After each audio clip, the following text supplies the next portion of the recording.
Bab 3663. Putri Xia jatuh sakit. Sebelumnya mendengar dari Junai Yuan, aku masih tidak yakin, tetapi setelah masuk ke istana dan bertanya kepada dua pangeran, aku mendengar bahwa Putri Xia tidak hanya jatuh sakit, tetapi sudah tidak sadarkan diri.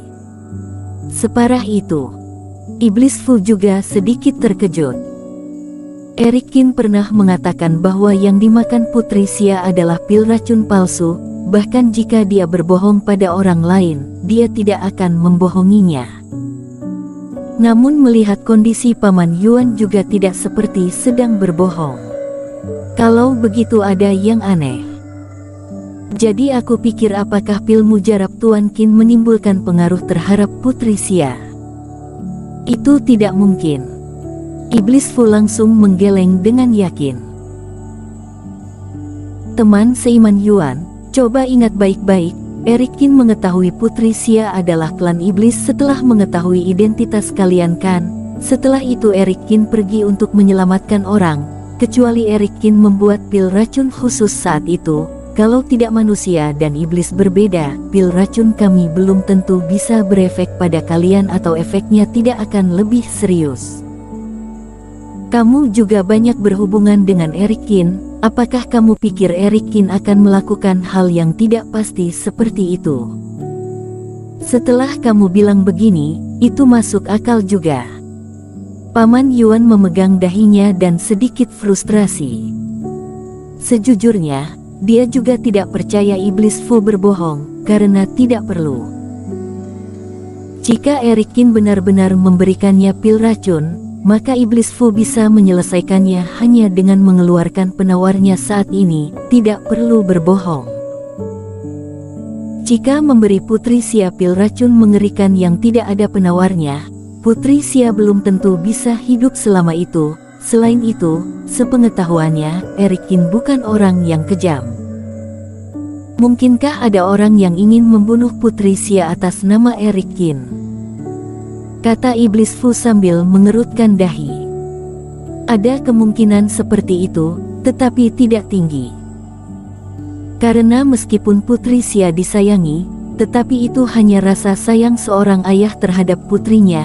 Putri tidak memiliki kekuasaan di klan kera dan tidak mungkin mewarisi klan kera.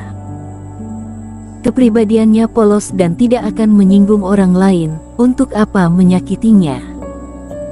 Paman Yuan menggaruk kepala dan benar-benar bingung. Kalau begitu kamu aturlah kolam peri agar Eric Qin bisa siuman sesegera mungkin, kita akan tahu setelah dia memeriksa Putri Xia. Kata Iblis Fu. Hal yang paling merepotkan ada di sini. Kata Paman Yuan dengan frustrasi. Setelah Putri Xia jatuh sakit, Kaisar Kera mengundang banyak master obat klan iblis untuk mengobatinya, tetapi tidak ada yang berhasil.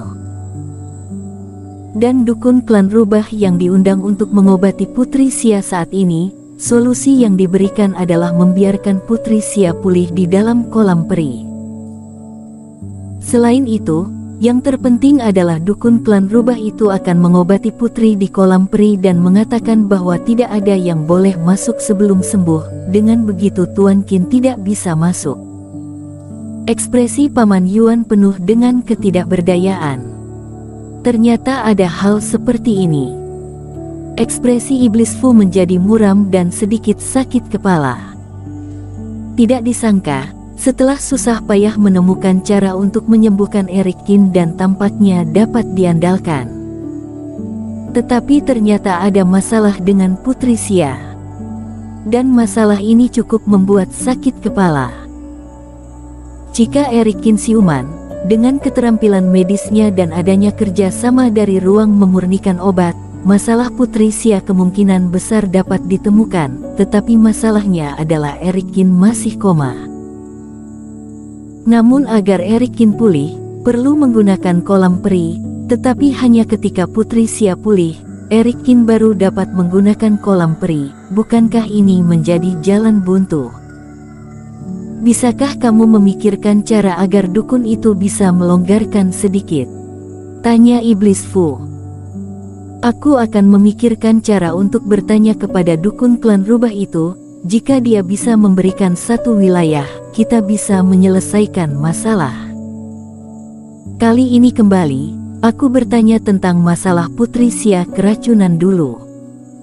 Paman Yuan menghela napas. Sebenarnya setelah teman seiman pergi, masih ada satu masalah yang merepotkan yang belum kuberitahu. Kata Iblis Fu. Apakah terjadi sesuatu pada Tuan Qin? Kamu ikut aku untuk melihatnya. Paman Yuan juga buru-buru mengikutinya. Dia mengerutkan dahi pada saat yang sama dan sedikit gugup. Yang membuat Iblis Fu kesulitan hanya Eric Qin. Aku tidak tahu apa yang salah. Pola berbentuk pedang di lengan Eric Qin, kamu pernah melihatnya kan? 2 hari terakhir menjadi semakin jelas. Keduanya berjalan melewati lorong panjang. Iblis Fu berkata dengan cepat. Aku tahu, tapi apa ada perubahan? Sekarang benda itu hidup. Apa kamu bilang?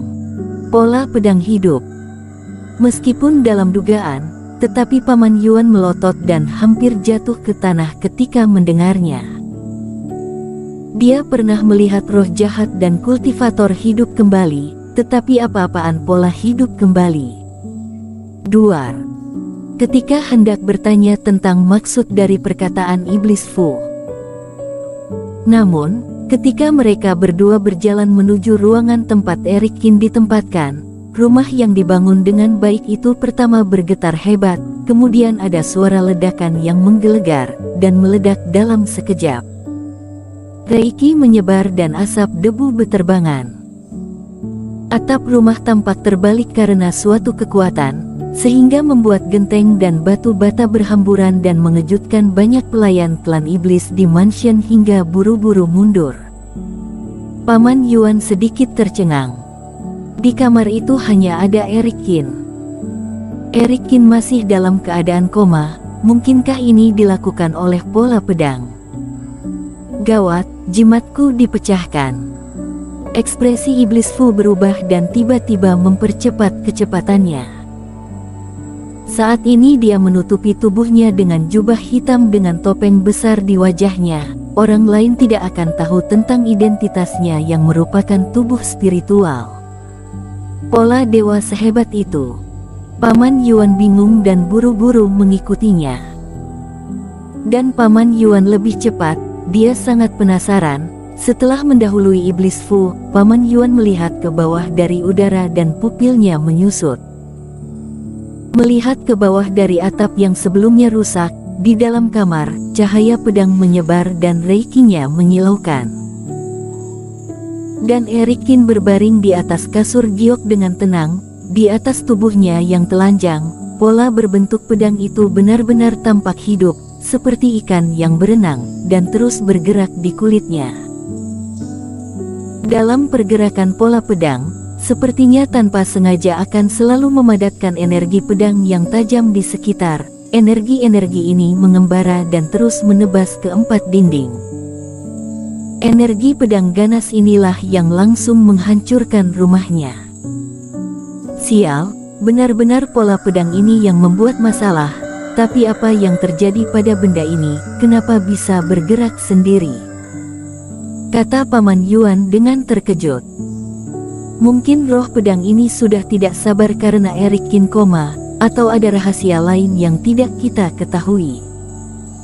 Iblis Fu juga menyusulnya dengan terengah-engah.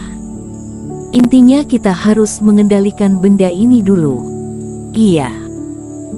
Paman Yuan mengerutkan dahi dan menatap pola pedang yang masih mengumpulkan energi pedang, sepertinya akan segera membentuk badai. Jika membiarkan benda ini terus berkembang, mungkin mansionnya akan dihancurkan.